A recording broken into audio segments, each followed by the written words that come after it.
안녕하세요. 어떻게 지내세요? ഗ്വാച്ചാനിൻ ഇതെന്താണ് പറയുന്നതെന്നല്ലേ? സംഭവം കൊറിയനാണ്. ഇതെന്തുകൊണ്ട് പറയുന്നതെന്നല്ലേ? നമ്മൾ ഇപ്പോൾ നിൽക്കുന്ന സ്ഥലത്തിന് അങ്ങനെ ഒരു പ്രത്യേകതയുണ്ട്.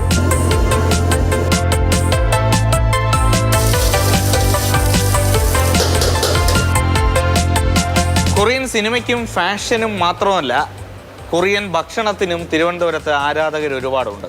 നമ്മളിപ്പോൾ നിൽക്കുന്നത് തിരുവനന്തപുരം കഴക്കൂട്ടത്തെ ഒരു കൊറിയൻ റെസ്റ്റോറൻറ്റിലാണ്. ഇവിടെ ഒരുപാട് വിഭവങ്ങളുണ്ട്. മാതൃഭൂമി ന്യൂസിനോടൊപ്പം ഉള്ളത് ഈ ഹോട്ടൽ സ്പ്രിഗിൻ്റെ ഉടമ ജയകൃഷ്ണനും ഒപ്പം തന്നെ ഷെഫ് ലിജിനുമാണ്. പെട്ടെന്നാണ് നമ്മുടെ ഒരു ഫുഡ് കൾച്ചറിൻ്റെ ഒരു മാറ്റം കുറേ നാളുകൾ നോക്കിക്കഴിഞ്ഞാൽ. എങ്ങനെയാണ് ഈ കൊറിയൻ ഫുഡ് കേരളത്തിൽ അല്ലെങ്കിൽ അതിന് ആരാധകരുണ്ടായത്? അങ്ങനെ കൊറിയൻ തുടങ്ങുമ്പോൾ തന്നെ ഈ ഗണ്ണം സ്റ്റൈൽ സോങ്സ്, പിന്നെ ഈ ടിക്ടോക്ക് തുടങ്ങിയ സമയത്ത് ആ സമയത്തൊക്കെയാണ് കൊറിയൻ്റെ ഒരു ഇൻഫ്ലുവൻസ് വരാൻ തുടങ്ങിയത്. കേരളത്തിൽ മാക്സിമം അവർ ഡ്രസ് കൾച്ചറിങ്, പിന്നെ അത് അവരുടെ ലാംഗ്വേജിലോട്ടായി, പിന്നെ അത് ഫുഡിലോട്ടായി. ആ ഒരു കൊറിയൻ കൾച്ചർ നമ്മളങ്ങനെ കൊണ്ടുവരാൻ നോക്കി. ഒത്തൻറ്റിക്കായിട്ട് നമുക്ക് ഒരിക്കലും കൊണ്ടുവരാൻ പറ്റില്ല. അതുകൊണ്ട് നമുക്കൊരു ഇന്ത്യൻ ഫ്യൂഷൻ നമ്മൾ അതിൽ കൊണ്ടുവരാം. അപ്പോൾ കസ്റ്റമറിന് ഇഷ്ടപ്പെടുകയും ചെയ്യും. ഒരു കൊറിയൻ കഴിച്ചതിൻ്റെ അവർക്കൊരു ഫീലിംഗ് കിട്ടും. നമ്മുടെ നാടൻ ആഹാരങ്ങളും ഇതും തമ്മിലുള്ള ബന്ധം, താരതമ്യം അങ്ങനെ എന്തെങ്കിലും ബന്ധം ഉണ്ടോ എന്ന് ചോദിച്ചാൽ നമ്മുടെ കഞ്ഞിയും പയറും അതേപോലെ തന്നെയാണ് അവിടുത്തെ റാമനും നൂഡിൽസും എല്ലാം. നമ്മുടെ റൈസാണെന്നുണ്ടെങ്കിൽ അവരുടെ നൂഡിൽസാണ്. ആ ഒരു ഇത് മാത്രമേ ഉള്ളൂ. കഞ്ഞിയിലിട്ട് വരുന്നത് അവരുടെ ഒരു ഡിഫറൻസ്, ആ ഇത് മാത്രമേ നമ്മൾക്ക് കാണാൻ പറ്റൂ. നമുക്ക് ഈ ഒരു ഫുഡ് വിളമ്പുമ്പോൾ നമ്മുടെ നാവിനും രുചി വേണമല്ലോ. മലയാളികൾ ഇത്രയും നാൾ കൊണ്ട് കഴിച്ചുകൊണ്ടിരുന്നത്. അപ്പോൾ എന്തുകൊണ്ടാണ് ഈ കൊറിയൻ ഫുഡ് ആകർഷിക്കുന്നത്? നമ്മളൊരു മലയാളി ടച്ച് കൊണ്ടുവരുന്നതുകൊണ്ടാണോ? എല്ലാവർക്കും ഇഷ്ടപ്പെടണമെന്നുണ്ടെങ്കിൽ നമ്മൾ ആ ഒരു ടച്ച് കൊണ്ടുവന്നാലേ പറ്റത്തുള്ളൂ. ഇതെന്താ അവരുടെ ഒരു ഫുഡിൻ്റെ ഒരു പ്രധാന ഘടകം എന്താണ്? നോൺ വെജ് ആണോ, വെജ് ആണോ, അല്ലെങ്കിൽ എന്താണോ? മോസ്റ്റ്ലി അവർ യൂസ് ചെയ്യുന്നത് ചിക്കനും പിന്നെ റോ ഐറ്റംസ് അവർക്ക് ഭയങ്കര ഇഷ്ടമാണ്. മോസ്റ്റ്ലി അവർക്ക് ലൈക്ക് എഗ്ഗ് ഫുള്ളി ബോയിൽഡ് ആവുന്ന ഇഷ്ടമല്ല. ഹാഫ് ബോയിൽഡ് ഒരു ലൈക്ക് പാർ ബോയിലിംഗ് ടൈപ്പ് അവർക്ക് ഭയങ്കര ഇഷ്ടമാണ്. അങ്ങനത്തെ ഒരു നൂഡിൽസിലായാലും അവർ ഫുള്ളി കുക്ക്ഡ് എഗ്ഗ് വെക്കില്ല. ഹാഫ് കുക്ക്ഡാണ് വെക്കുന്നത് എപ്പോഴും. ഒരു ചിക്കനായാലും എന്തായാലും അവർക്ക് പാർ ബോയിലിംഗ് ഭയങ്കര ഇഷ്ടമാണ്. ജയകൃഷ്ണൻ, അതായത് ഈ ഹോട്ടൽ തുടങ്ങാനൊരു കാരണം എന്താണ്? കൊറിയൻ ഫുഡിനോടുള്ള ഇഷ്ടമാണോ? അതിൻ്റെ ഒരു സംരംഭ സാധ്യത കണക്കിലെടുത്താണോ? എന്താണ്? അല്ല, സംരംഭ സാധ്യത ഒബ്വിയസ്ലി ഇറ്റ്സ് ദെയർ.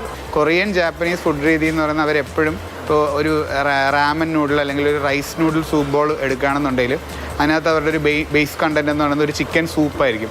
എന്ത് സാധനം അവർ നമ്മുടെ പഴയ തലമുറയിലെ കഞ്ഞി പോലെ അവരെല്ലാം സൂപ്പിൽ സോക്ക് ചെയ്താണ് കഴിക്കുന്നത്. അപ്പോൾ സൂപ്പിൽ സോക്ക് ചെയ്ത് കഴിക്കുമ്പോൾ ഒബ്വിയസ്ലി ആ ഒരു സാധനം ആ സൂപ്പിൽ കിടന്ന് തന്നെ സോഫ്റ്റ് ആവും, പെട്ടെന്ന് ഡൈജസ്റ്റഡ് ആവും. അതിൻ്റെ കൂടെ ആഡഡ് ആയിട്ട് അവർ യൂസ് ചെയ്യുന്ന ഗ്രിൽഡ് ചിക്കൻ, കുറച്ച് ഹെർബ്സ്, കുറച്ച് ചില്ലി ഓയിൽ, അങ്ങനെ വളരെ വളരെ less quantity of add mixers മാത്രമേ അതിനകത്ത് വരുന്നുള്ളൂ. അപ്പം വളരെ സിമ്പിൾ ആൻഡ് പ്ലെയിൻ ഫുഡാണ്. ഇത് ഗോച്ചുജാങ് ചിക്കൻ എന്ന് പറയും. ഇത് ബേസിക്കലി കൊറിയൻ റെഡ് ചില്ലി പേസ്റ്റാണ് ഈ ഗോച്ചുജാങ് എന്ന് പറയുന്നത്. അപ്പോൾ അത് ആ ഒരു സോസ് യൂസ് ചെയ്തിട്ടുള്ള ഒരു ചിക്കനാണ്. അത് നമ്മുടെ ഒരു ചിക്കൻ റോസ്റ്റ് പോലെ. നമ്മുടെ ചിക്കൻ പെരട്ടിയിൽ നിന്ന് പോയിട്ടുകൊണ്ട് ചില്ലി ചിക്കനിൽ എത്തിയിട്ടില്ല. വേറൊരു ടേസ്റ്റ്. ഇതാണ് കൊറിയക്കാരുടെ കഞ്ഞി. എന്താണ് ഇതിൻ്റെ ഒരു പ്രത്യേകത? എന്താണ് ഇത്? എങ്ങനെ കഴിക്കും? ഇതിൻ്റെ പേര് റാമൻ. നമ്മളിത് ചിക്കൻ റാമൻ, ചിക്കൻ വേർഷനിലാണ് നമ്മളിവിടെ കൊടുക്കുന്നത്. അപ്പോൾ ഇതിൻ്റെ കണ്ടൻസ് എന്ന് പറയുന്നത് ചിക്കൻ ബ്രോത്ത്, അതായത് ബേസിക്കലി ചിക്കൻ സൂപ്പാണ്. പിന്നെ അതിൽ ഡിപ്പ് ഇട്ടിരിക്കുന്ന റാമൻ നൂഡിൽസ്, പിന്നെ ഗ്രിൽഡ് ചിക്കൻ, പിന്നെ കുറച്ച് ഹെർബ്സ്, പച്ചിലവർഗ്ഗങ്ങൾ, പിന്നെ ചില്ലി ഓയിൽ, പിന്നെ 2 പുഴുങ്ങിയ മുട്ട, അത് സോയ് സോസ്, കിക്കോമാൻ, സോഫ്റ്റ് ബോയിൽഡ് എഗ്ഗാണ്. പിന്നെ ഇത് നൂറി ഷീറ്റ് എന്ന് പറയും. ഇതൊരു സീവീഡ് ഷീറ്റാണ്, നമ്മുടെ ഈ സൂഷിയിലൊക്കെ റാപ്പ് ചെയ്ത് കൊടുക്കുന്ന സാധനം. അപ്പോൾ ഇതെല്ലാം ഫ്ലേവറിനുള്ള സാധനമാണ്. വിചാരിച്ച കണക്ക് എളുപ്പമല്ല ഇത് കഴിക്കാൻ കേട്ടോ.